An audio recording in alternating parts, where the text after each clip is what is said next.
नवनवीन घडामोडी आणि सत्य बातमी पाहण्यासाठी आजच आमच्या YouTube चॅनलला सबस्क्राइब करा, शेअर करा आणि लाईक नक्की करा। सांगलीच्या मिरज तालुक्यातील बेडग इथं बैलगाडी शर्यतींचा थरार रंगला।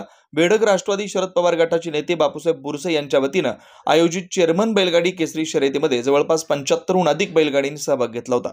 अत्यंत थरारक अशा पार पडलेल्या बैलगाडी शर्यतीमध्ये लिंगनूरच्या अजिंक्य कोपर्डे यांच्या राजा व दानवडच्या प्रकाश पाटील यांच्या काळ या बैल जोडीनं प्रथम क्रमांक पटकावत चेअरमन केसरीचा बहुमान मिळवलाय।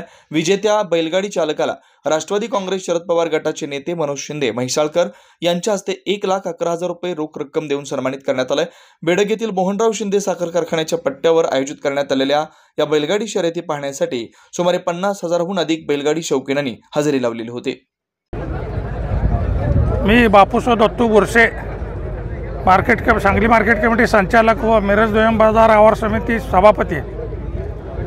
आमचे नेते आदरणीय मनोज बाबा शिंदे म्हैसाळकर सरकार यांच्या वाढदिवसानिमित्त आज बेडग पट्ट्यावरती कारखान्याच्या पट्ट्यावरती भव्यशा शर्यतीचं आयोजन केलं होतं। या बक्षिसाचं पहिल्या नंबरचं बक्षीस 1,11,000 रुपये या दानवाड काळं व अजिंक्य कोपर्डे यांचा लिंगनूर यांच्या बैलजोडीने पटकावला। दोन नंबरचा नंबर बुमनाळे म्हैसाळ यांच्या गाडीने पटकावला असून 3 नंबरचं बक्षीस कोल्हापूरच्या गाडीने पटकावलं। आज या बैलगाडी शर्यती जनरल गट, ब गट, दुसरा, चौसा व आदत असे 4 प्रकारचं मैदान झालं। हे मैदान शासनाच्या नियमाप्रमाणे काटेकोर पद्धतीच्या नियमाचं पालन करून करण्यात आलं। या शर्यतीसाठी सर्वच आमचे कार्यकर्ते, आमचे पोलीस यांचं सहकार्य, प्रशासक यांचं सर्वांचं सहकार्य लाभलं आणि एकदम मोठ्या रीतीनं शर्यती पार पडल्या।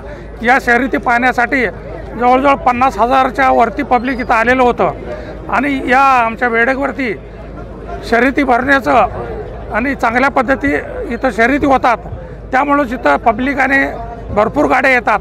आज जवळजवळ 65 ते 70 गाड्यांनी आज या मैदानामध्ये भाग घेतलेला होता आणि या मैदानासाठी खास करून आमचे नेते सन्माननीय जयंतरावजी पाटील यांचे चिरंजीव प्रतीकदादा पाटील राजारामभाऊ कारखान्याचे चेअरमन हे खास करून स्वतः उपस्थित होते।